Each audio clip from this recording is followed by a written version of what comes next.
Good afternoon, one and all. Honorable Dean Dr. Deshmukh sir, professors and heads of the departments in Dr. Panjabram Deshmukh Royal Medical College, Amravati,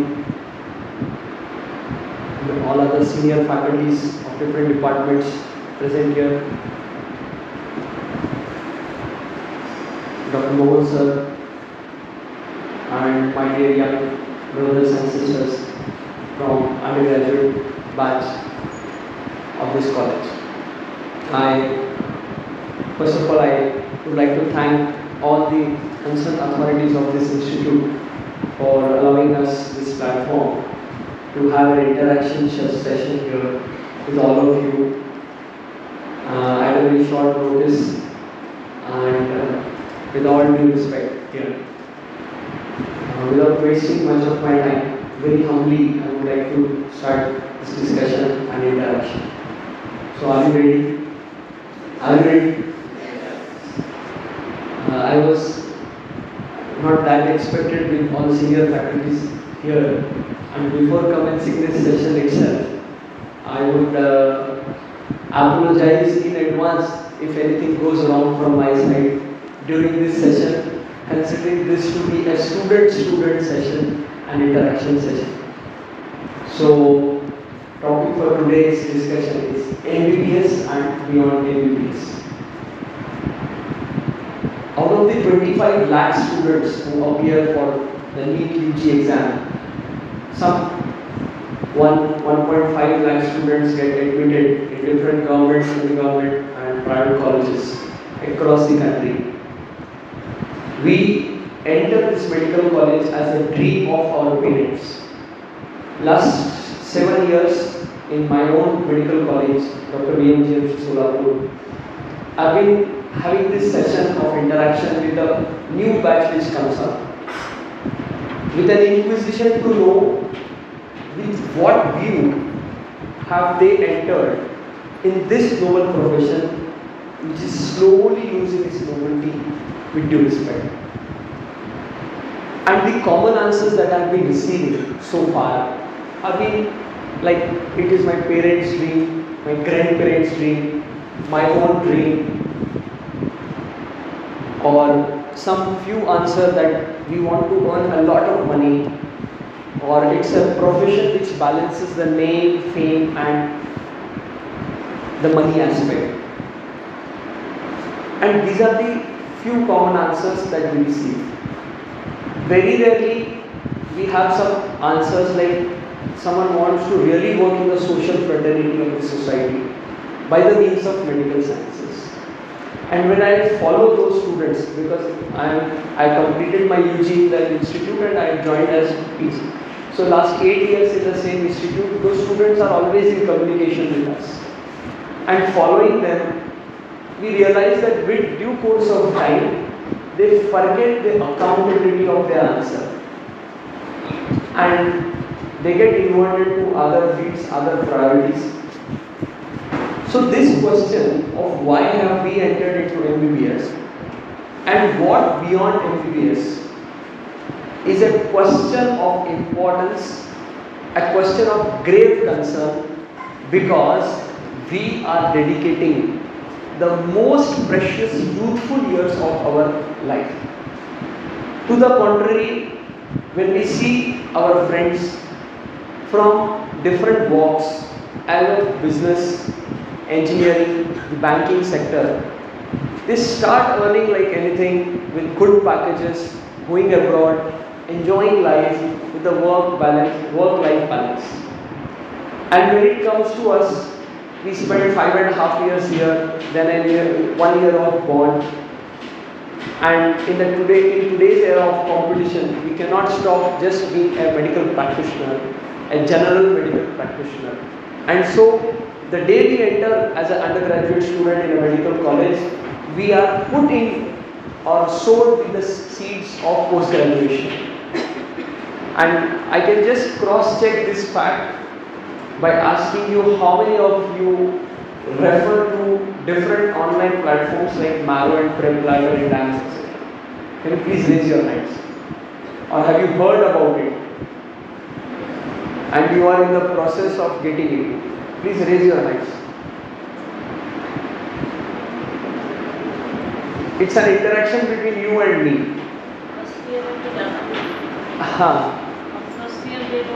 But still, in different medical colleges I have been across, the ratio is simply increasing.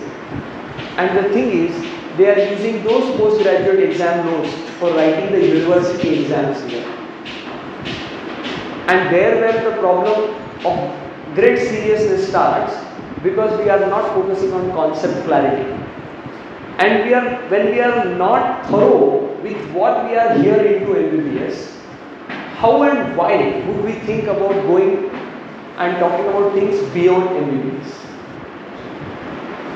Your mother will make Chinese food and all other sweets, which is a step ahead when she knows to cook the normal dal, rice, vegetables, chapati, etc.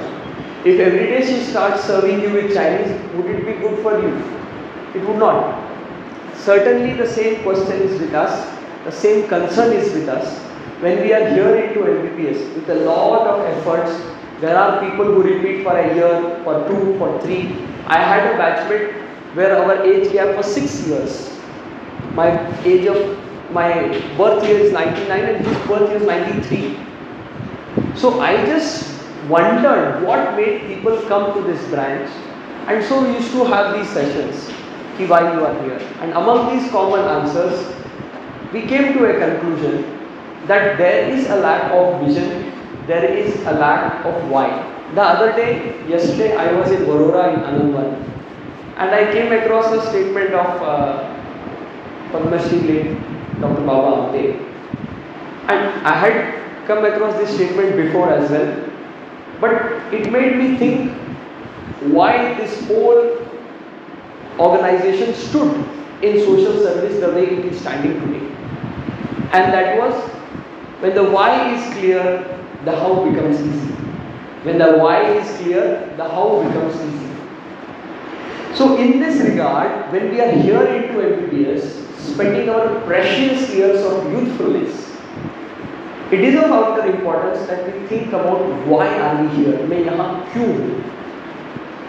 And with generation, like if you see, especially how does it go, people opt for MBBS, then for BDS, then for BMS, then for BHS. There are very few people who passionately take a particular field. Same is in the post-graduation field. They take clinical side, then they take the paraclinical one, and then they think of the preclinical. Now the demand is more, and so I am also on this side. But the thing is, very few people are by choice there in their field with passion. For every small thing that we do in life, because our why is not clear, we are ending up in frustration, we are ending up in an undesired end, a miserable end. And so we come across so many stories every other day in the news, that someone has committed suicide out of peer pressure, out of some tension, out of some extreme situation. We had one in the last month in our college itself. So is it worth that when we are entering this branch after a lot of pains and an intra-struggle during this course, ending up in this way, in a miserable way? The question still remains constant. It still stands, and it is not getting tested with time. And so the concern that why are we here is of importance. Now, the why cannot change every now and then. The how may change. For example, I like pav bhaji today. Tomorrow I may like dabe. The other day I may like some Chinese dish. So the how may change, but the why may not. The why is sufficing the hunger of my stomach, whereas the how is the taste of my tongue. Similarly, the way I want to be in this field can vary person to person, but the why cannot vary every now and then. And because it has been varying, all problems have arisen. If I ask you, all of you present here, how many of you have given a thought to this question? Why am I here? What is my plan for myself in the next 10 years? Where do I see myself in the next 10 years in this society? Anyone? Anyone who has given a thought to it? Anyone who has given a thought to it? Yes? It's evidently, it's reflective. So what lacks is a thought for it. If we take any successful person of any fraternity across the world, it all started with a single thought. Re-quoting the example of Dr. Baba Amte, who is from this region itself, he started his journey when he came across the patient Tulsi Ram, who was dying out of pain. He did not have someone even to ask for water. So, when we take such example, we can simply think if the why is clear. For an instance, a person is dying roadside. A person is dying roadside. I am a doctor. What is expected out of me? If I feel whether I should help him or not. Is this valid? If I am a doctor, is it valid? Is this question valid for me that I feel I should help him or not? Or there is no option for me? What do you think? I must feel and I must help. I am obliged. I ought to help because I hold that tag. This is one mindset. And if not I, who else would? Is another mindset. Same scenario, two outlooks, and they speak themselves. In that regard, if I am a doctor, I would try to give some medical aid. If not medical aid, if there is some lack, I would call for some ambulance. If not, if nothing is available, I would at least ask for a glass of water to the person who is dying. If not, I would at least give a hand of hope in the hand of the one who is dying.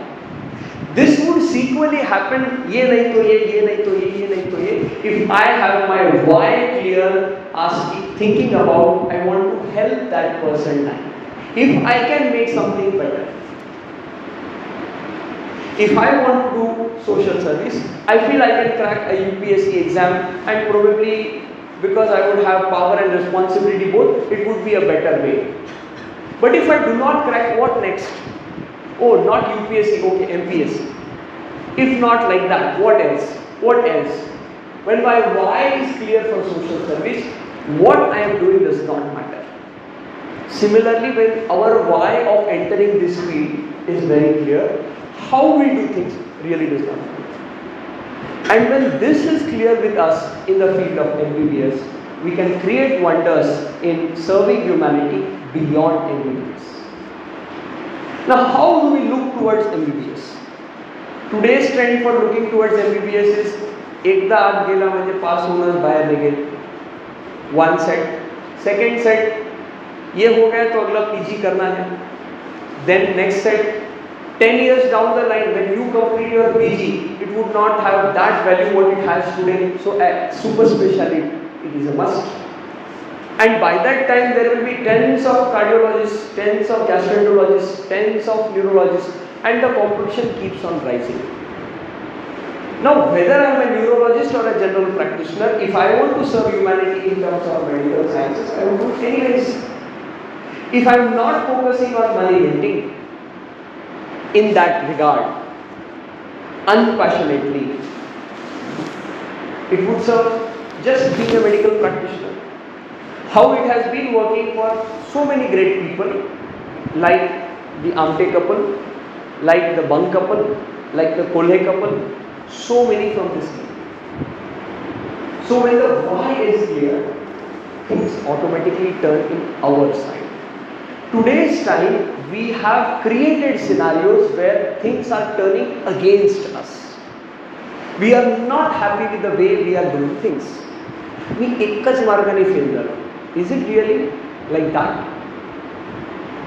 And what I have observed in the last 4 or 5 years, since my third minor, that is the post-COVID culture, things have drastically changed. They have changed in a way that we are seeing this degree just as a piece of exam. This is one side, on the other side where Albert Einstein says, not a single piece of paper can decide my future. So the mindset speaks.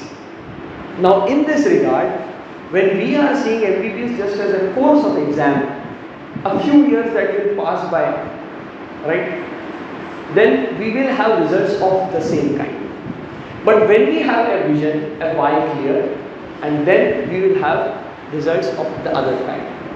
Now it is you and me who has to decide what way of life we want during the MBBS course and beyond MBBS. If you see any visionary person of any fraternity, I will quote a few examples of our field who have created gigantic hospitals, chain of hospitals, but not for making money. That is anyways a byproduct. But with a vision to serve, but with an idea of resolving a solution. I will quote a few examples. I remember late Padma Bhushan Dr. V. Shanta ma'am, the pioneer of oncology branch in India. I mean, the branch of oncology started after their institute came up, that is the Cancer Institute of RDR Chennai. We had an opportunity to have her in our conference when I was a second year student. At the age of, when the why is clear, I would like to quote this. She was of the age 92, little physically disabled, and she got up at 1 a.m., took the flight of 3 a.m., reached Pune at 5 a.m., and she woke up at 1 a.m., reached the airport at 3 a.m., took the flight of 5 a.m., reached Pune at 7 a.m., and reached Solapur at 12 p.m. to deliver a guest talk for a few hundred students present in the conference. And repeatedly she was saying, do you have an idea of my age?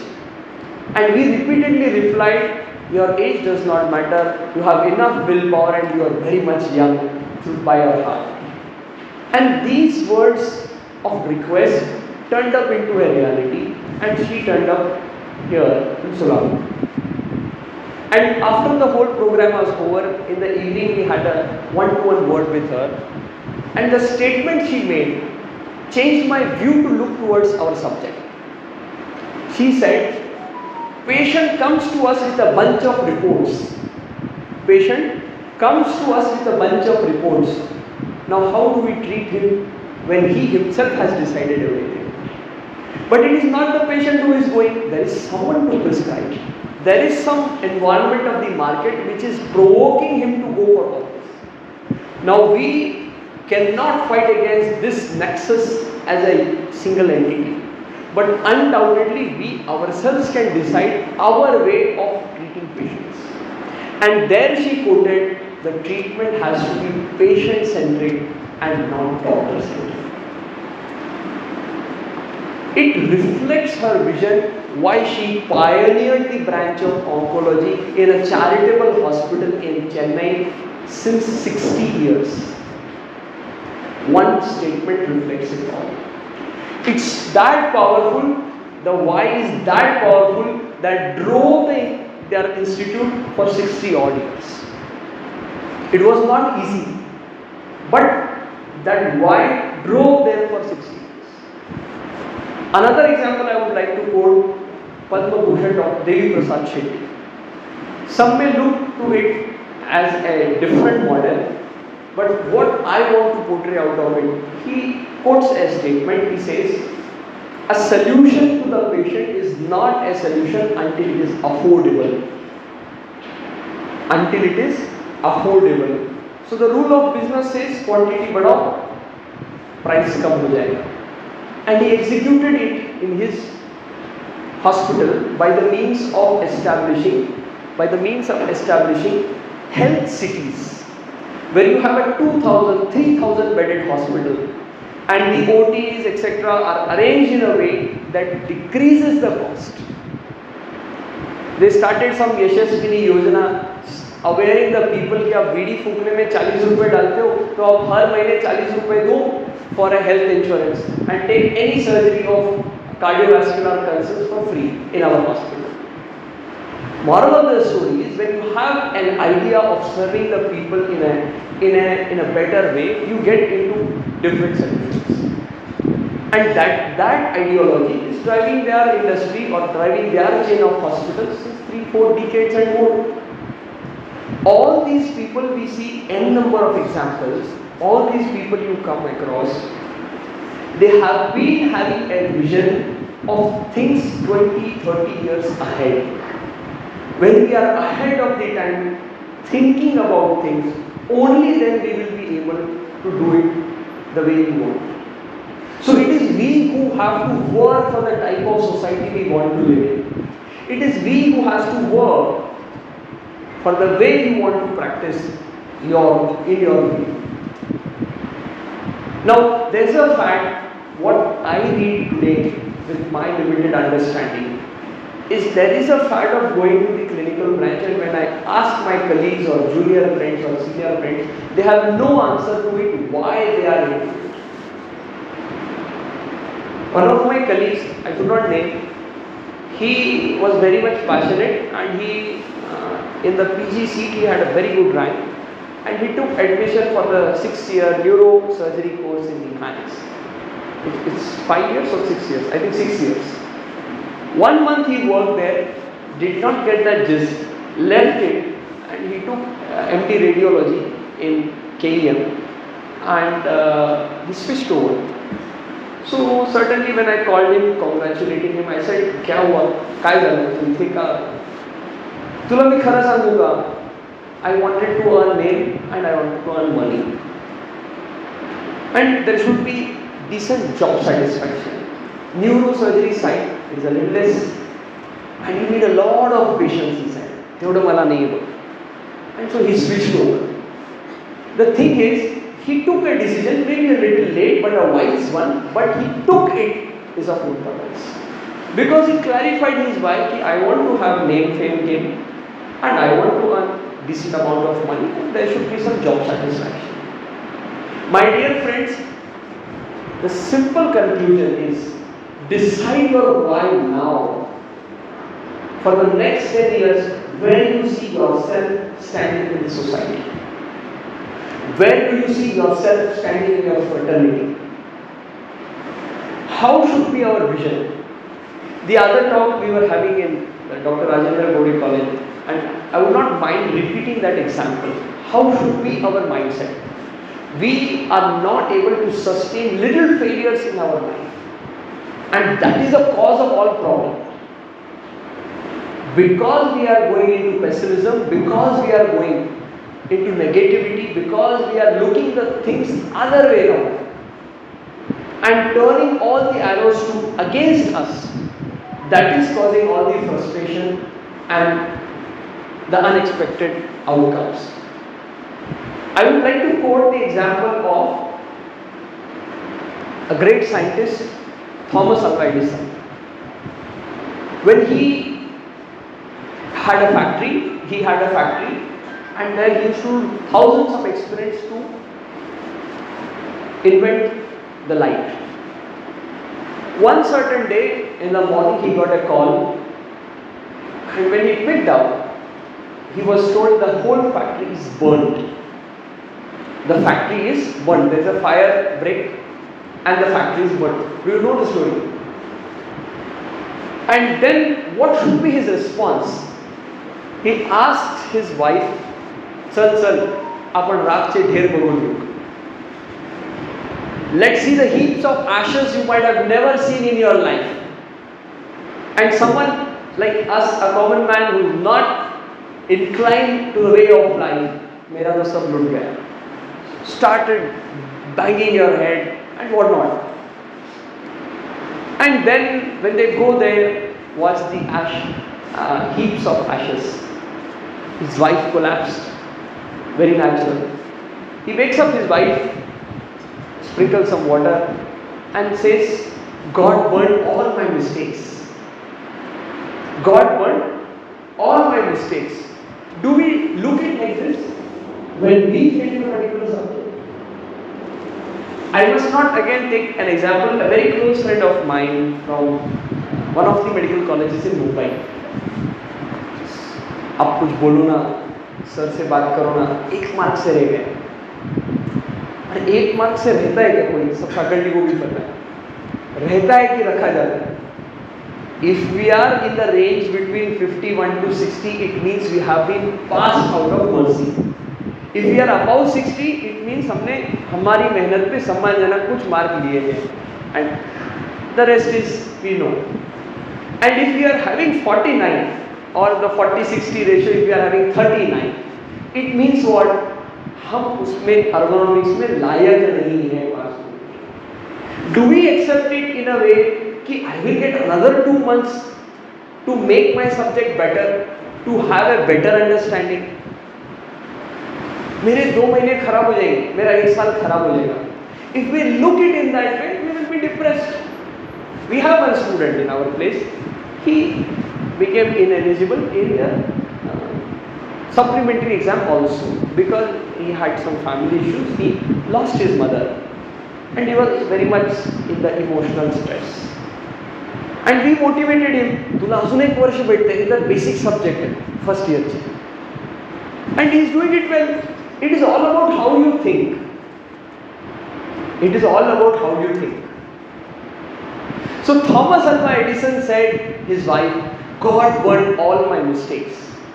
And the next statement, let's go back home, have my breakfast and come back to start with a new beginning.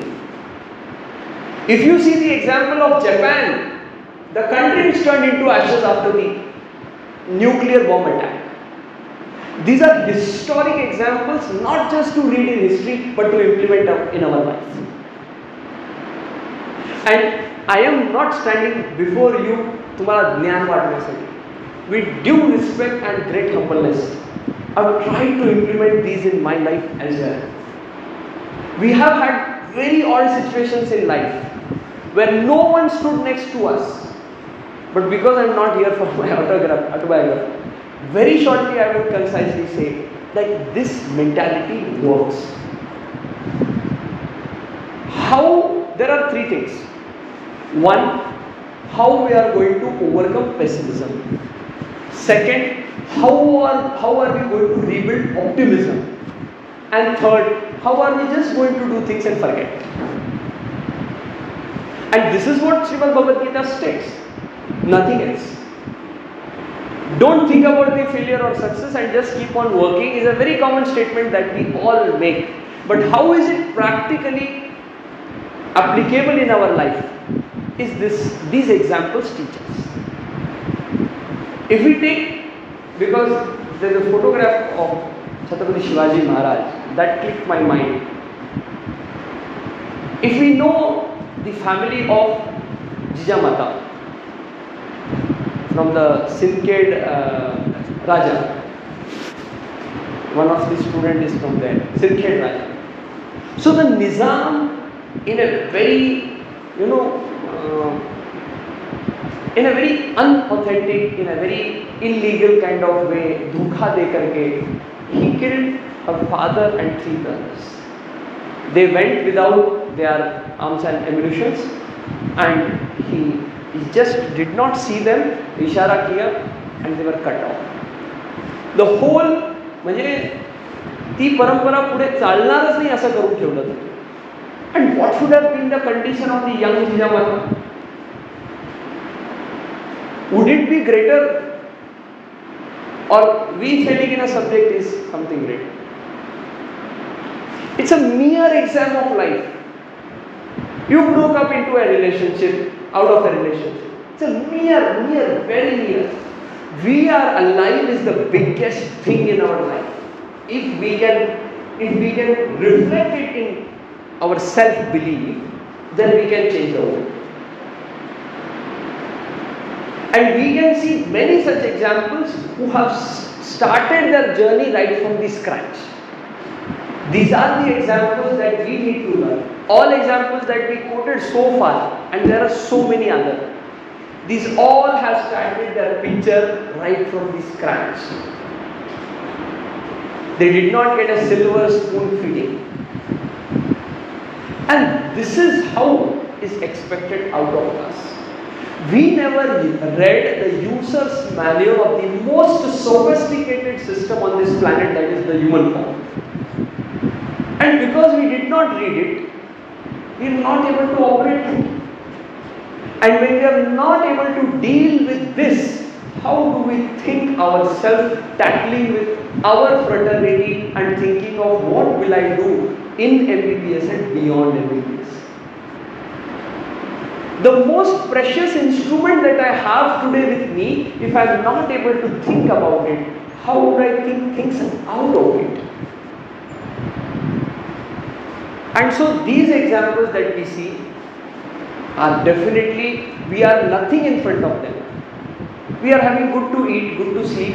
We have our parents. There is some ear to hear us. There is some heart to understand us. There is some hand to hold us whenever we slip up. And so, we have conditions far better than those in the lives of these great people. And God tests His man harder whom He wants to be more successful.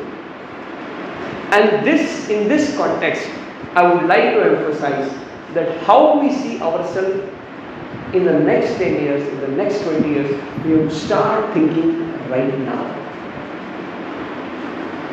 One of my colleagues in GMC Hubli, and he was a little fidgetive, and his professor of medicine asked him, क्या करना चाहते हो तुम? मुझे, you are not serious about the subject, what you are learning, and what would you do in your future upcoming? And he replied a very accountable answer. He said, I want to revitalize the medical health system of India with a budget of 10.77 lakh crore rupees. When a second year, third year student in MBBS is uttering these words, it suggests what kind of planning he is doing. He may be successful, he may not be successful is another part of the story. But having a vision is of most importance. And all great things that have happened, they all started with a single thought that we discussed. We did not get freedom by sharing and forwarding messages. ये message 10 लोगों को forward करो तो हमको आज़ादी मिल जाएगी.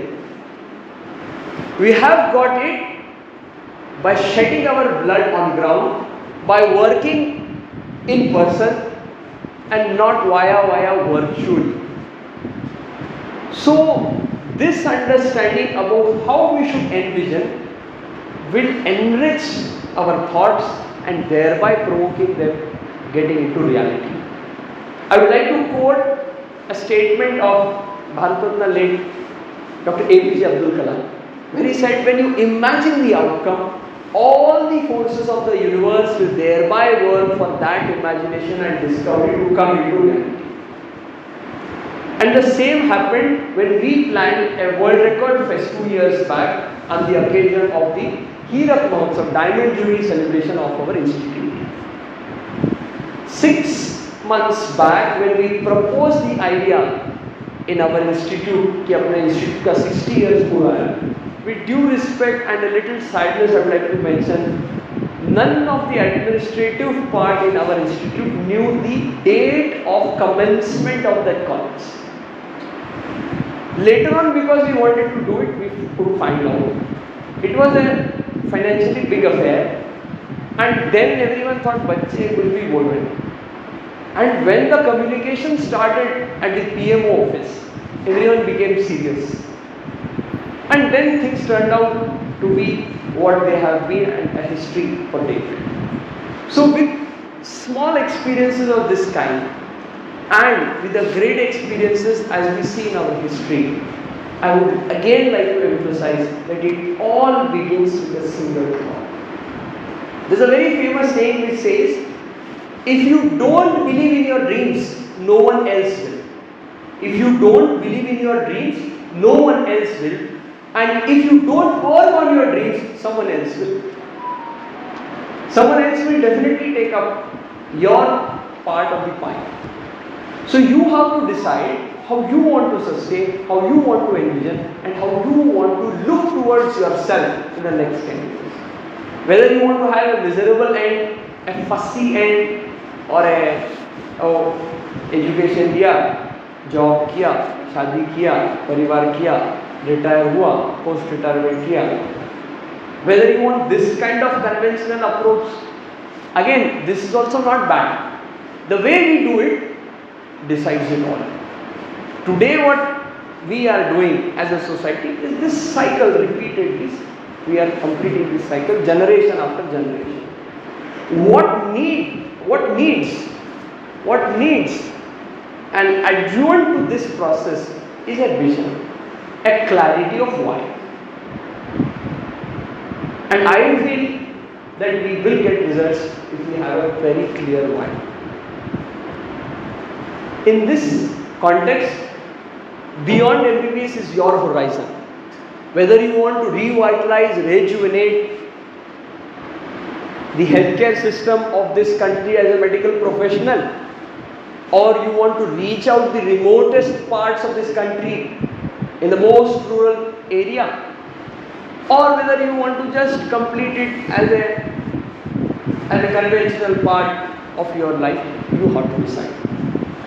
And when we decide a path, we have to be ready for the consequences of our choice.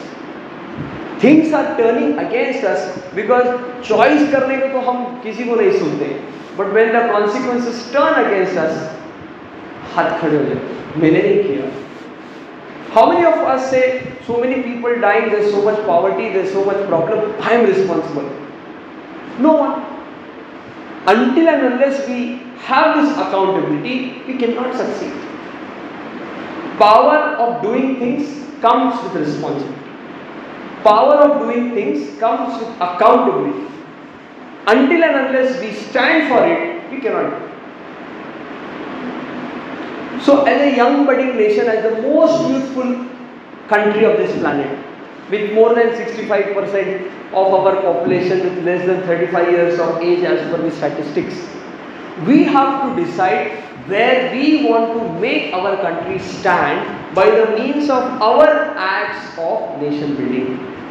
How I can contribute to myself, how I can contribute to my family, how I can contribute to my institute, how I can contribute to my society, and how I can contribute to my nation in the act of nation building.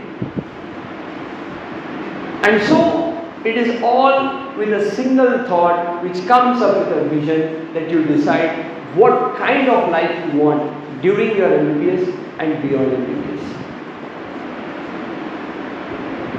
So, with a few examples discussed and shortage of time, I feel that we can conclude here with this mindset that we will go and think about this important point. Once we are envisioned, automatically discipline comes, automatically time management comes, automatically some soft skills that are required come to our way.